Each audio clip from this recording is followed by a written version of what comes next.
Welcome to this year's Deloitte Digital Agenda 2020, the streaming edition. My name is Christiane Vejlø, and I am your host in this series of very exciting and inspiring keynote talks. You are going to meet 5 top speakers, and you are going to learn about innovation and creativity and how to do business in the future. Just to get you a little excited about this, who you're going to meet coming up here is Tom Goodwin, about to come up here on stage, awarded #1 voice in marketing on LinkedIn, a lot of other things. You're going to meet him very soon. We also have Steve Stadler, author, podcaster, and senior vice president at Williard. We have Samuel West. He's the founder of the Museum of Failure. I'm very excited to hear about that also. And of course, Linda Lucas. She's a programmer and also a storyteller and illustrator. These are all the amazing speakers that we have in this series of talks for you. On digitalagenda.dk, you can find a link and you can follow this program live, or you can watch it at your own convenience. The code is DA2020. In this second talk, we're going to hear about business transformation in the post-digital age. Because what are the rules for businesses now? How do we unleash the power of the new in an era of radically different consumer expectations? The speaker you're about to meet will uncover the opportunities of digital disruption and what it brings, outlining trends and stimuli to spark new thinking, and he will also show the way in which you can drive transformation by tapping into what's newly possible and putting technology at the heart of business. He's been twice voted as #1 marketing in voice on marketing on LinkedIn. He was named one of 30 people to watch on Twitter by Business Insider and a must-follow from Fast Company. He's an industry provocateur, keynote speaker, a commentator on the future of advertising and marketing in business. So it is my great pleasure to introduce to you the head of futures and insights at Publicis Groupe. His name is Tom Goodwin, and here he is. Thank you very Welcome. much. Good morning, everyone. Thank you very much for tuning in. I'm aware these days are quite strange and unexpected, and I'm here to be optimistic about what an amazing time to be in business it is right now. So this presentation will take about 35 minutes, and it's designed to be a provocative look at the future, putting change in context and making us realize the power and profound opportunities that lay ahead of us. I've called this presentation Business Transformation for the Post-Digital Age. There are 2 things to get from this. One is this idea of business transformation. I'm going to define it. What does it mean? What does it not mean? And I'm going to talk about this idea of the post-digital age. And this is the era where we understand new consumer behaviors, we understand new consumer expectations, and we start to unleash the power of technology around them. There is an amazing relationship between technology and society and creativity and business. It was something as boring as the invention of the oil metal paint tube, which allowed the Impressionist movement to grow. Before this, painting looked very different. If you're an architect, it was the invention of the first elevator that allowed your job to change dramatically such that you could build skyscrapers. The entire fabric of society, the entire aesthetics and movement around cities radically changed. It was an amazing time to be an architect. It was the invention of CAD, computer-aided design, in the 1970s that allowed buildings to take on incredible new fluid forms. The canvas of possibility was radically transformed by something as simple and as kind of benign looking as software. And even now, the kind of the adoption of Instagram, just a social media app that's used by people around the world, now means that architects get radically different briefs. So now $250 million has been spent on building something as beautiful but as pointless as this building in New York. And this not only makes you realize there's an incredible relationship between technology and business and design, but it also asks the questions about how that technology is used. And from the paint tube to the elevator, to the more dramatic buildings allowable by CAD, to the large doner kebab building that you saw in New York, you realize that this is not about retrofitting. It's about what you can create with this new tool. So hotels that have elevators added look no different. Buildings that have small logos added for Instagram don't seem that exciting. Paintings that were done in the old form with oil were not transformative. It was about what this technology made possible, and it was how people unleashed it where things got exciting. Now, most of us listening to this have grown up in an era where the internet has been invented and has taken over many aspects of our lives. We've grown up in an era where smartphones have become adopted very freely. These are profound new technologies. If you imagine what the metal paint tube did, if you imagine what Instagram have done, if you think about what computer-aided design meant for architects, those were incredibly exciting days. The days when those technologies arrived were probably the best time ever to do our roles. But yet, the feeling as I look around the world and the feelings as I go to conferences are that many people in business, especially the people at the very top, act as if they wish that technology had never happened. They're kind of burying their sand. They're hoping to kind of survive. They're hoping that the big changes don't really happen on their watch. And I'm kind of here to change that. Like, as you look around the world today, you don't go to shopping malls and get the feeling that the stores or the shopping center management got incredibly excited by technology. You don't check into a hotel and feel like a whole task force was put together to make every process within that hotel delightful in this world of new technology. You don't go to websites and think that the whole team of people really relished the power of the new and they reimagined every single interface. You get the feeling they took a catalog and just moved it over. Even things like the office today. Most offices do not show a reimagination of workflows. They're not enthusiastically embracing the power of artificial intelligence. They're kind of augmented, perhaps with a fax machine and a nice photocopier. So if there's one thing that you get from this talk, I'd love you to be incredibly excited. I'd love you to realize that this is a wonderful time to do our jobs, and you, by definition of listening to this stream, are kind of ordained with a power to be the people that makes amazing things possible. So a little guide to the next 30 minutes. I'm going to do a little bit more of an introduction and talk more about my role because it helps set up the context. I'm going to talk about this idea of the post-digital age and what happens when we really get technology and understand its meaning rather than just what it does. I'm going to talk about this idea of digital transformation and help define it. And then I'm going to give you sort of 10 tips for the future and 10 ways to think about new technology and how to embrace it.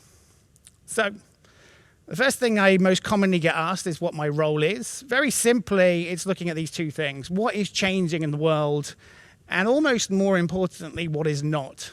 Because it's easy to get carried away by the dramatic changes in oil prices or city development.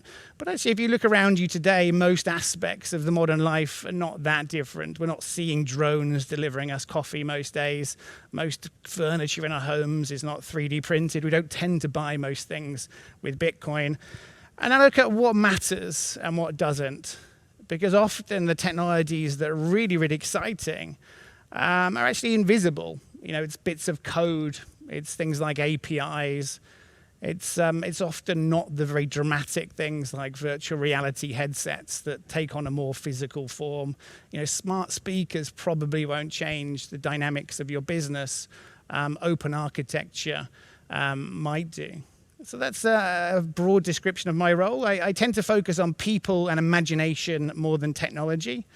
So this little contraption that you see on your screen now, this is a great example of human ingenuity in the digital age. So in China, they give out pedometers and you get cheaper and subsidized health insurance if you do over a certain number of steps. It was quite easy to predict that that might be a business model that would develop. But they've gone one step further, and there now is a whole array of contraptions like this that swing your phone and register artificial steps. So you're able to beat the system, so to speak. So I do this for the Publicis Groupe. It's one of the world's largest holding companies. We have an array of agencies. Here's a couple of them: Saatchi & Saatchi, Publicis, Sapient. MSL, Starcom, Digitas. And we have a massive array of clients that we work with, so some of the largest brands in the world. But my job for them is to guide our clients, and it's to get them well placed on this spectrum. So there are many people right now that are probably sleeping too well. There are many businesses that are perhaps facing existential change, and people with senior management may be perhaps a little bit too complacent. Perhaps they're not excited enough. And it's my job to wake those people up. At the opposite end of the scale, there are many people who've been told that blockchain will destroy their business, or you're either a startup or a leave behind.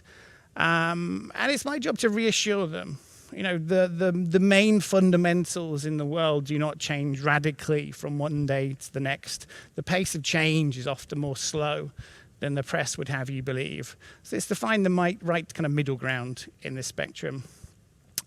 A lot of the thinking that you see here and a lot of the questions that I ask on social media are kind of based in this book I wrote. And the principle behind this book and the reasons for it to be written were based on this idea of what would you look like if you were to set up your business today. Like the elements of change is such that it's almost easier to construct something now rather than to change it. So this book was designed to look at how we might do that. One of the core elements of the book was to look at this idea of innovation and how it spreads, or more accurately, how it doesn't spread. Because we often see that most innovation doesn't spread particularly quickly, and it often takes root in quite simplistic ways. As you can see on this slide, factories that were constructed during the first part of the Industrial Revolution were driven by huge contraptions and vast systems of millwork that created the energy to drive the entire factory. And they were built with water wheels to drive all of that machinery. And when steam engines and steam power was first invented, they used the steam engines not to drive the same machinery directly, but merely to lift up water to power the same water wheels.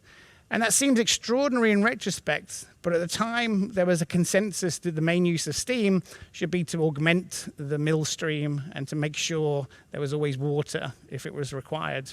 The first uses of electricity were merely to replace marginal items. So they were first used for Christmas tree lighting and then for street lighting.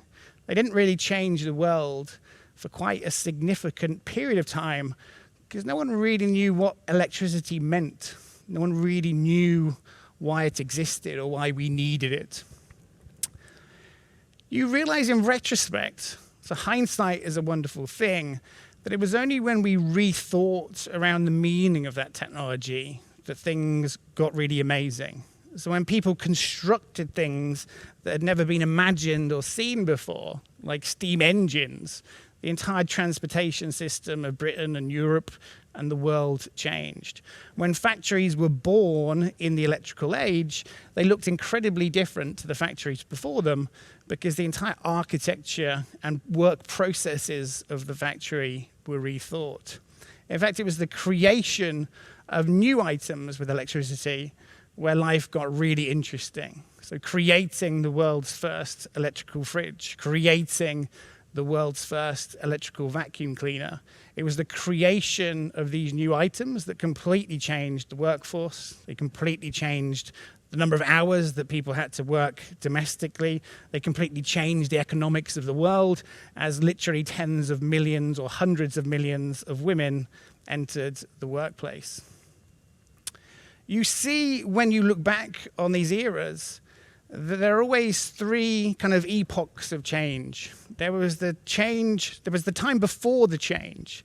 There's the time before the advent of this new technology where life is very calm. People understand the world, they understand their place in the world, they know how to make money. Then this new technology arrives and there is chaos. There is duplication, there are format wars as we add new technology to the old. We live both in the world of the new technology and the old technology at the same time. And this is the time when life feels complicated. People don't make money. People are uncertain. People are fearful of their jobs. It's this mid-stage where all the tension is. And then there is normally the post-technology world, where life settles down again, where the new world order is established, where people are broadly happy and more relaxed. And I think it's interesting to look at these three stages and to think about the comparative stage we are with the digital world and this era of connectivity. Because you will realize that there was a long period of time before the meaning of the technology was understood. There was a very long period of time when people were augmenting factories that were badly designed with new technology without realizing how silly they were.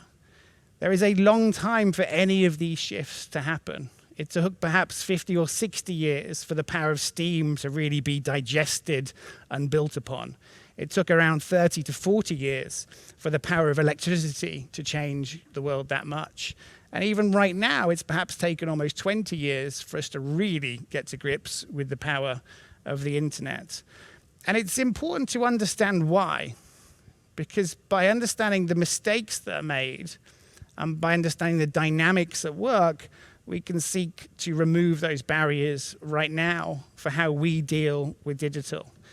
There is absolutely the fear of the unknown. Human beings are not particularly well designed for radical change. There is always no projected return on investment for these decisions because it's very hard to calculate the return on something that's not well understood yet. The return on the investment of something we can't really think about is extremely hard to calculate. Any form of radical rethinking takes a very long time. If you are a public company and you are held to account by quarterly reporting, it's extremely difficult to do something that takes 1 quarter, let alone perhaps 8. There's a degree of competency change that happens. Realistically, most companies are good at one thing. It is their core competency. To get a bank to be very good at understanding trust is one thing. To get a bank to understand trust, to understand finance, to understand technology is an altogether different task. TV companies are very good at making TV shows. To expect them to understand software is quite a radical change. To get them to recruit new people for the era of software is another step altogether. The investment levels required are often huge. The costs of retooling a factory are huge, let alone rethinking your entire company. The degree of political collaboration that is required is huge. Interdepartmental collaboration is often something that kills any project before it's dead. To know that you may have to deal with procurement, legal, the construction, the retail parts of your business, the supply chain parts of your business. To work across many different departments is extremely hard. There's obviously a lot of risk involved. To do something that's never been done before just relies on a feeling of gut. And there's not really any urgency. Like most large companies tend to benchmark themselves against each other. You know, cars companies lived in wonderful kind of complicit silence before Tesla appeared because they were all looking at each other, making sure they were keeping up with their nearest competitors.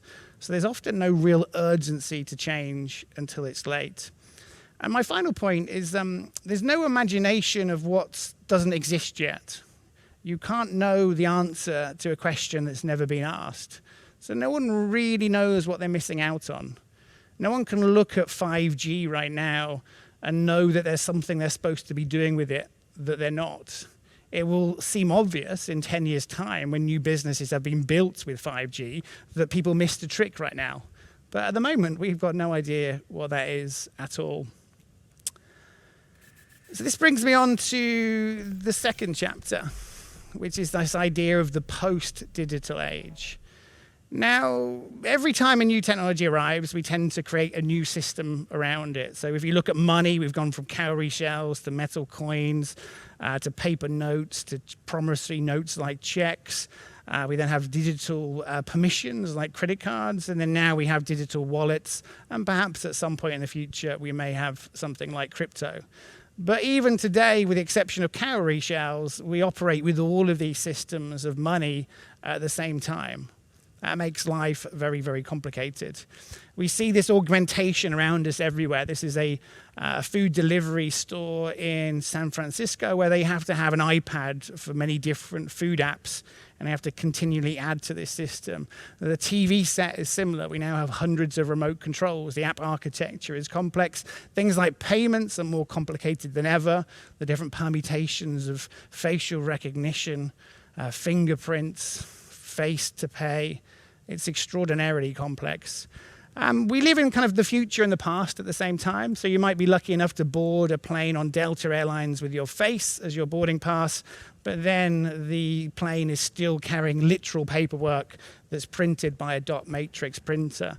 We find at this moment in time, like the regulations of the past are being bended. So companies like Uber, Airbnb, scooters, they all live in this quasi-legal area where regulation wasn't really set up for this moment in time. And it's created blurred lines as well. Like media channels tend to have no meaning anymore. We don't know what is a movie. We don't know what a TV show is. We don't know what video is. We don't really know the implications or the meaning of something like social media. And as a result, because these devices have entered our life quite quickly, we're in this environment of societal confusion. No one really knows what the etiquette of dating is anymore. No one really knows what is a reasonable way for a company to behave. No one knows if it's okay for their kids to take phones to schools. There really is a degree of confusion that's out there. And we've dealt with this with these kind of digital patches. So this is a guy, I think, in India that's using a very sophisticated smartphone to read the numbers on electricity meters. This is a wonderful way to visualize what we've done with new technology. We've used it as a patch on an old system because to rip out all these meters would be vastly expensive. And we tend to do digital replication. This is a wonderful piece of modern art, which is an LED candle. It costs $600. This is obviously a crap way to get light, but it's a good explanation of how we tend to pull the old through the new. A virtual reality shopping experience in some people's heads would be to go into a virtual reality shopping mall and look around virtual stores and pick up virtual items. We tend to be destined to kind of repeat the errors of the past. And we have to change that thinking. We have to really understand the difference between rethinking versus augmenting. We have to understand the profound difference between thinking of technology and connectivity and digital as oil to the old system or as oxygen to make new systems develop. And this is a good fabric to do that. The post-digital age is this great time to really build what we should have done in the first place. It's a great chance to learn the lessons from the past, to understand changing consumer behaviors, and to really rethink and build from scratch the companies we should have done in the first place. Digital transformation will be the process that gets us there. Broadly speaking, there are three types of company. If you think of companies as a kind of onion, if you think of them as several layers that are wrapped on top of other layers beneath them, the kind of outermost layer and the layer that people see most readily is the communications layer. This is the adverts, the PR that the company does. Underneath that is the marketing layer, the product, the price, the distribution, etc. Underneath that is the product or the service, the actual thing that the company is making or delivering. And right at the center of a business is its kind of business model and its reason to exist. What you will realize is if you think of this construct, there are different types of businesses. There are those that are digital first, where the entire company has been conceived and created in the modern era. And these are the sort of companies that we often see. It's the Ubers, the Airbnbs, the Spotifys, the Nests, the WeWork. They are often celebrated, and the valuation of these companies is extraordinary and changing very quickly on an almost hourly basis these days. But there are smaller versions. There's Lemonade, which does home contents insurance and has been completely challenging to incumbents. There are companies like Ocado, which rethink the entire shopping market ecosystem. There are companies like Klarna that are disrupting finance. There are companies in Denmark like Happy Helper, which is a completely different way to think about home help. So those companies is easy to get quite jealous of. And what tends to happen is companies are very quick to try and emulate them. So they do something I call digitalisation, which is to taking the outermost layers and to do something that's rather surface level. It's rather cheap, it's rather quick, it's politically easy, and it's not particularly risky. And it's to give the outward appearance of modernity. And what you tend to find is that there are retailers that perhaps add some iPads to their store. They don't rethink their supply chains, they just add to the existing experience an iPad. You see banks, they add sort of Pepper-like robots to perhaps 1 or 2 branches in the hope of getting some headlines about how they are a bank of the future or how they understand change. You see stores add 3D printers as a way to get headlines about how contemporary and future-facing they are. And a store like IKEA, which has a less than perfect digital commerce experience, might use augmented reality as a kind of way to gloss over perhaps their reluctance to do e-commerce. So what companies really need to do is to digitally transform. This is to go much more deep within the company. It's to think about real existential change. This is much less superficial. It's very deep. It takes a long time. It's very politically difficult. It's expensive. And it's risky. So there are a few examples of this. One example would be Netflix, turning from a DVD delivery business to an entertainment company. One example would be Argos, where they now sell other people's products in their physical stores. Another example would be Walmart, the way that they have embraced buy online, pick up in store, and the way that they have rethought their supply chains.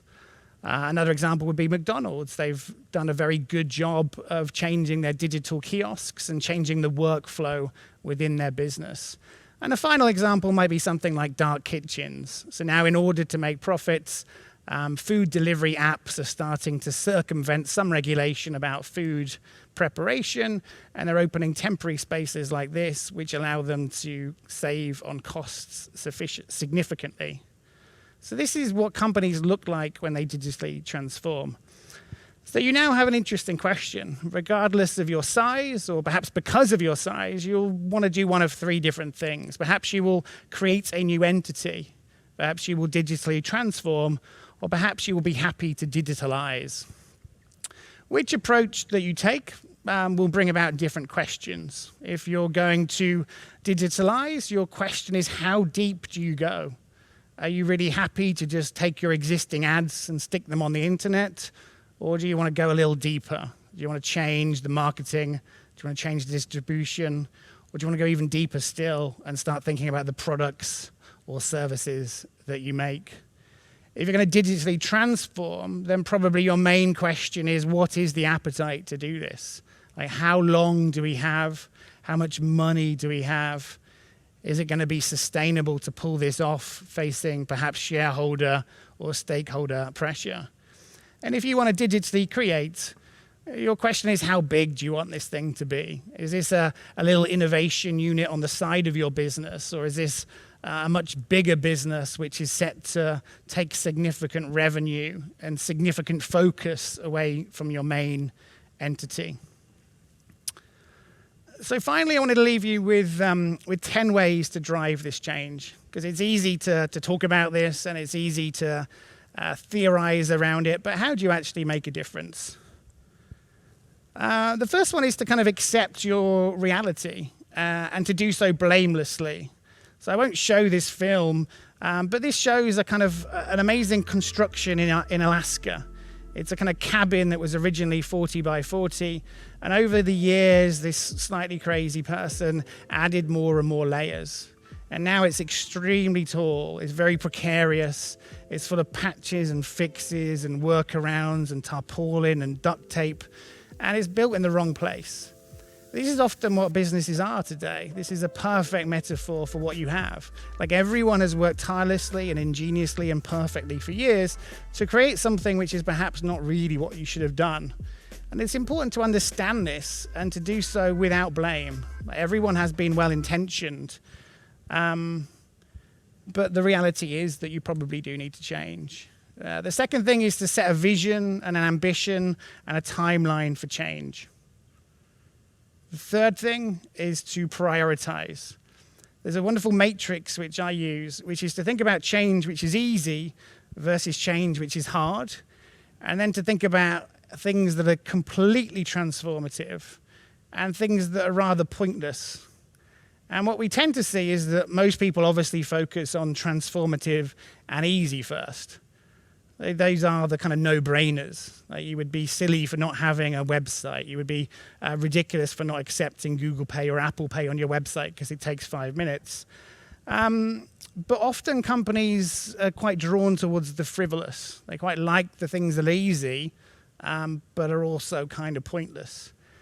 So it's interesting to see how companies prioritize using this matrix. One would imagine that we'd go from the no-brainers to the reinvention. Or perhaps from the no-brainers and slightly sort of down. But what tends to happen more than not is we go for the kind of easy, low-hanging fruit that makes a difference, and then we just carry on with the very easy thing that doesn't make a difference. It's the kind of pointless PR stunts. The fourth thing, everyone needs to be extremely excited by technology. It sounds quite stupid, but companies need to really, really embrace what it means. They need to get very behind it. That doesn't mean chasing every shiny thing, but it means having a culture of people that are curious about what technology means. The fifth thing is that you don't have to wait. I think there is this excuse that somehow 5G will come next and we need to wait for that, or blockchain will get better and we need to build with that. Whether it's a new software system, whether it's a new policy, we have everything we need now. This is not made by me, but this is a kind of design concept that I found. And it just shows how miraculous something like the process of checking into a flight could be. The process of buying a flight, the process of checking in, the process of entering a lounge, everything could actually be delightful just using the smartphones of today, 4G connectivity of today, behaviors of today. So we have everything we need right now. The sixth thing, leverage what you have. Every business pretty much has a kind of incumbent and a challenger. Often there are many incumbents, often there are very many challengers. But if you're the challenger, it's easy to be sort of jealous by what the legacy company has. But if you're a legacy company, it's also very easy to be jealous about what the challengers have. Whereas I think every company on this planet needs to be aware of the wonderful thing that they have that their competitors would love. A company like Tesla would love to have a system in place like BMW to be able to perfectly replace and repair parts with their cars. A company like Shake Shack would love to have the kind of financial stability of Burger King. A company like the BBC would love to have the technology of Netflix, but Netflix would also love to have the reputation for trust that the BBC has. 7, accept that it's easier to build than it is to change. A lot of work right now requires rethinking our mindset for the future. Many large companies, in my mind, act a little bit like 50 or 60-year-old human beings. And there is this feeling that somehow we should be embarking on yoga. This is all a metaphor, by the way. We should be buying sort of fancy sports cars and pretending that we're young. Perhaps we should be living in loft apartments in cities. Perhaps we should be embracing the power of surgery and cosmetic surgery to look younger. Perhaps we need to have like real therapy to sort of learn how to be young and full of life again. Whereas if you're a human being and you're 50, it would never occur to you really to do this. What you do is you would have kids. So what does this kids metaphor mean for your business? How do you take your DNA, your love, your support, and embrace this as you bring up younger versions of yourselves while giving them freedom? Number 8 of 10, culture is more important than technology. Culture change is extremely hard. And when people talk about digital business transformation, increasingly they need to be thinking about cultural transformation. How do you bring in best-of-class talent from different fields? How do those people work together? Where do you work? How do you trust each other? What are the best workflows? How do you ensure that you recruit against the culture? How do you bring up a company with a relentless thirst for new knowledge and curiosity? You will find in the future that knowledge becomes less important. The internet means that we don't need to know as much stuff as we did before because we can find it whenever we want. Increasingly, attitude, the drive to change, taking responsibility, being risky but in a responsible way, working well with others, empathy, building relationships, These are the attitudes and the values that will really help every company in the future. And it would be wonderful to start recruiting more around those. So my final point is to be optimistic.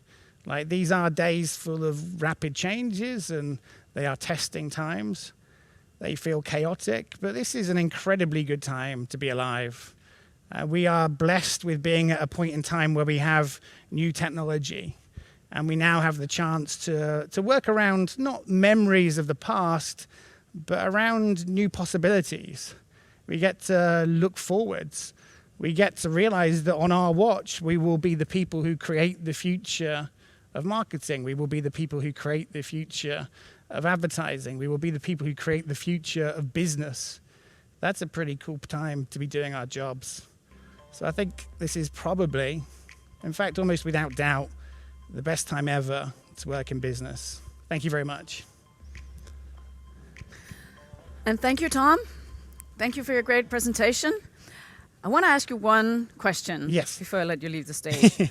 Because when we innovate, we are very much affected by what happens in the world. Yeah. That makes changes, and you're talking about it's a challenging time right now. We're in a situation where we tend to be less social. We have to stay in smaller groups for our own health and for others' health also. How do you see this health situation that we're in now affecting the way that we innovate? What kind of roads will we take from here when we're talking about innovation, also to sort of support the situation that we are in? Yeah, I mean, we're definitely in times where the changes in the world are unknown at the moment, and it's very hard to have real certainty about what this will be, but definitely what it will mean.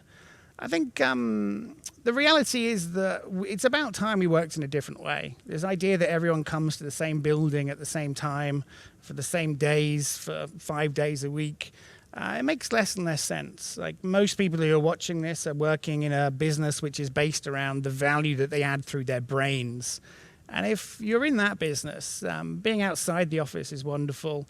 Having time to think is wonderful. Being less stressed is vital. So I think what we really need to do is to establish a way to trust each other. It sounds quite kind of sort of romantic, but if you work with a global team of people, if you work different hours to other people, but if you know that people are doing their best jobs, if you know that people are reliable, then actually this is probably a very good thing in many ways for how we work. Yes, because for years we've actually been talking more about working from home, how important bandwidth is to do this, and the 4-hour work week and things like that. Do you think that that's going to get like an acceleration because of the situation we're in now? If you look to some predictions, then absolutely. And I think that's a very good thing. We need to understand that in coding there's this principle of 10x coders, and it means that there are some people who are just 10 times better than others. And many of us work in 100x businesses. If you come up with a wonderful idea, it may take you half a second to come up with that idea, and it might be worth $1 billion. We need to create an environment where we're able to come up with those ideas, where we're then able to implement them.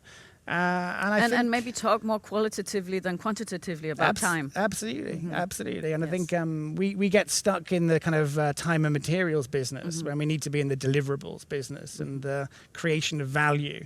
And I think this could be a good thing that we rethink our businesses around. So again, so far we've augmented our jobs with technology. We add in video conference calls. We add in Google Docs. If we are to rethink our businesses in a world where that exists, you will realize that the monthly status meeting is done remotely. People work from home more often. We might have quarterly week away sessions in beautiful lakeside retreats, and everyone may end up feeling much more happy and doing incredible work. Thank you very much to Tom Goodwin. Great talk, and thanks for answering some questions here at the end. My pleasure. Thank you, Tom. Thank you very much, everyone.